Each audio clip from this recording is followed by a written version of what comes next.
స్థానిక పెదకాపు వీధిలోని శ్రీరామ భజన మందిరం నందు ఉదయం 5 గంటల నుంచి 8 గంటల వరకు శ్రీరామ నామ కీర్తనలను ఆలపించారు. ఈ సందర్భంగా రాముల వారి చిత్రపటానికి పూజలను నిర్వహించి భక్తులకు ప్రసాదాలు పంచిపెట్టారు. ఉభయదారులుగా త్యాగరాజు నాయుడు కుటుంబ సభ్యులు పూజాది కార్యక్రమాలను నిర్వహించారు. ఈ సందర్భంగా భజన మండలి సభ్యులు మాట్లాడుతూ అతి పవిత్రమైన ధనుర్మాసంలో నెల రోజుల పాటు ఆలయాల్లో పూజలు నిర్వహించి భజనలు చేయడం వలన వైకుంఠ ప్రాప్తి లభిస్తుందని అనేక పురాణాల్లో ఉన్నదని గుర్తు చేశారు. ఈ ధనుర్మాసంలో ప్రతిరోజు జరిగే ఈ భజన కార్యక్రమంలో నగర ప్రజలు పాల్గొనాలని పిలుపునిచ్చారు. కార్యక్రమంలో కె చిన్నబ్బ, లక్ష్మీదేవమ్మ, వెంకటనారాయణ, మునికృష్ణయ్య తదితరులు పాల్గొన్నారు.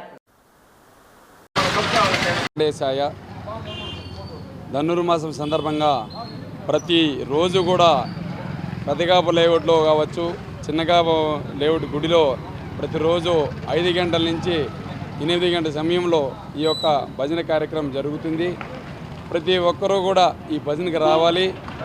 రాముడి లేని ఊరే కాదు, రాముడి లేని వీధే కాదు అని పురాణం చెప్తుంది.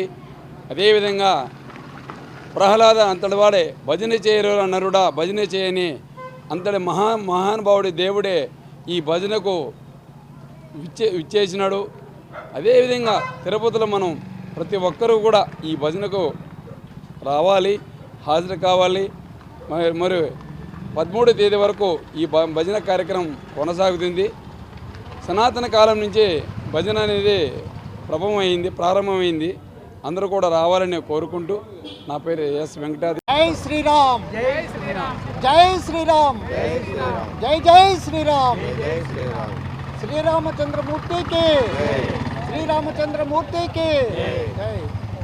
ఈ ధనుర్మాస సమయంలో 30 రోజులు పూర్తిగా ఇక్కడ భక్తులందరూ వచ్చి శ్రీరామ భజన మందిరంలో భజనలు చేసి వైకుంఠ ప్రాప్తి కోసము, రెండవది భక్తిని పొందొందించడానికి కోసము, తర్వాత మన హిందూ సాంప్రదాయాన్ని బాగా డెవలప్ చేసే దానికోసము మనం అందరము కలిసి ఇక్కడ భజనలు చేస్తూ